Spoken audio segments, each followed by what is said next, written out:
En DNews nos gusta analizar la situación que se vive y vamos a analizar esta reunión que se realizará el próximo 21 de enero, este domingo que viene, para poder analizar cuál es el alcance que va a tener esta reunión de los ministros de defensa de la comunidad andina. Y por eso vamos a hacer conexión a esta hora de la tarde con Rubén Vargas Céspedes, quien es exministro del Interior en Lima y en Perú, y justamente nos acompaña desde Lima.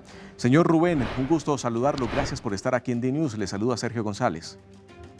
Sergio, buenas tardes. El gusto es mío. Un placer estar con ustedes. Gracias por aceptar esta invitación. Quiero preguntarle, usted como exministro del Interior y conocedor de esta situación de la inseguridad transnacional que se está viviendo en este momento en gran parte de la región, ¿qué tanto alcance puede llegar a tener esta reunión de los ministros de defensa de la comunidad andina allí en Lima? Bueno, creo que es muy importante, muy oportuno que se haya convocado a esta reunión de ministros del Interior, de cancilleres de los países andinos.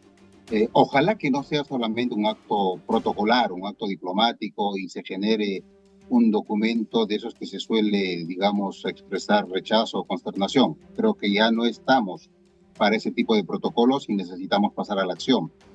Es importante esta reunión porque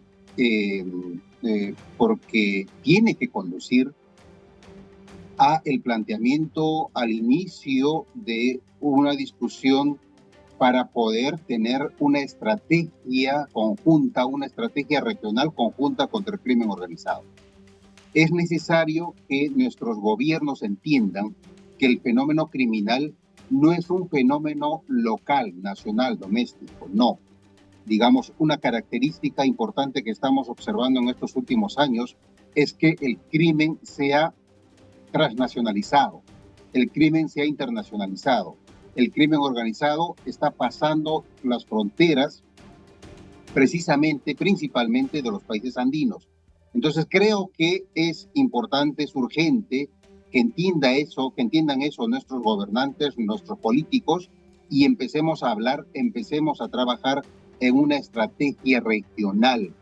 El Tren de Aragua no solamente está en Venezuela, está en Colombia, está en Ecuador, está en Perú, está en Chile e inclusive en otros países más.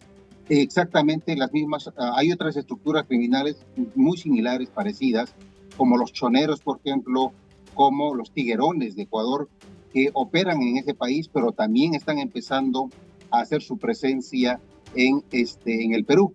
Lamentablemente, el Perú, como ustedes saben, es el segundo productor mundial de drogas cocaínicas y precisamente interesados en las zonas de producción y de trasteo de cocaína, también estamos nosotros con mucha preocupación viendo el ingreso de organizaciones criminales que tienen bases de operaciones en Brasil.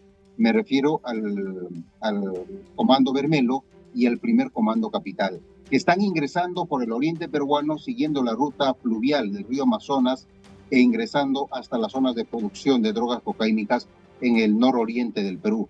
Entonces necesitamos hablar en los términos en los que se representa actualmente la amenaza de la criminalidad organizada transnacional, y creo que es urgente que esa estrategia derive en acciones operativas, en acciones que permitan una articulación mucho más rápida, más ejecutiva a nuestras policías especializadas, a las unidades de inteligencia financiera, a las fiscalías, a los ministerios públicos y, por supuesto, en general, a los operadores de la Administración de Justicia. Si no entendemos al crimen organizado como una amenaza regional, como una amenaza que trasciende las fronteras, en verdad estamos en serios problemas y no queremos que en nuestros países se repita escenarios que lamentablemente estamos viendo en Ecuador. Así es. Señor Rubén, ¿usted considera que en este momento el crimen organizado le lleva una ventaja a algunas políticas de seguridad en la región? ¿Fueron laxas durante los últimos periodos y por eso estamos en las que estamos en este momento? Y ya esta reunión llega después del estallido que se está presentando en Ecuador de inseguridad y también que pueda afectar a toda la región. ¿Cree que fueron laxas las medidas de seguridad por parte de los gobiernos para enfrentar estas bandas criminales organizadas? Sin ninguna duda, los gobiernos en general reactivos y absolutamente blandos. blandos frente al crimen organizado urbano, frente al crimen organizado predatorio, al crimen organizado violento, pero yo diría en ocasiones hasta cómplices con las economías ilegales que alimentan a un tipo de organización criminal que está vinculada a estas economías criminales. Por ejemplo, el narcotráfico. Para nadie es un secreto el poder corruptor del narcotráfico, la narcocorrupción. Para nadie es un secreto también la corrupción que genera la economía criminal más poderosa, que es la minería ilegal. En el caso del Perú está muy por encima del negocio de la cocaína. Ambos generan, en general, las economías ilegales penetran a las instituciones del Estado con la corrupción, y eso hace que lamentablemente los gobiernos, a veces no por desconocimiento de desidia, sino por complicidad, tienen posiciones demasiado blandas frente a estas estructuras criminales.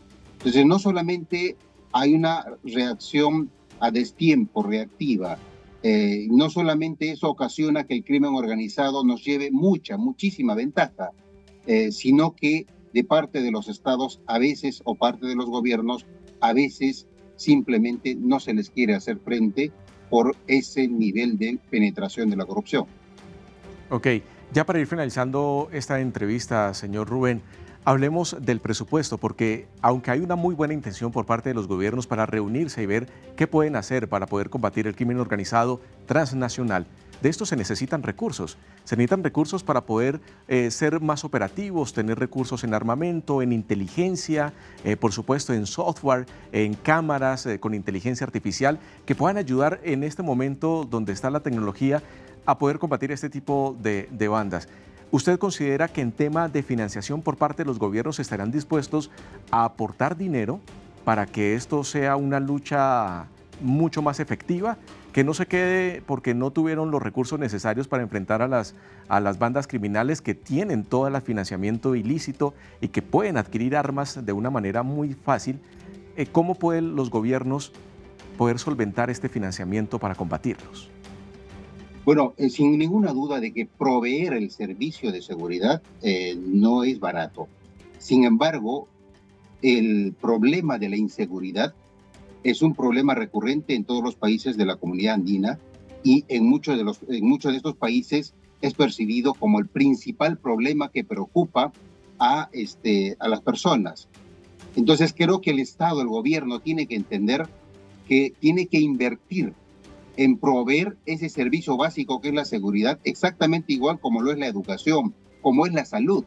La razón de ser de los estados es precisamente brindar seguridad a las personas y a las propiedades.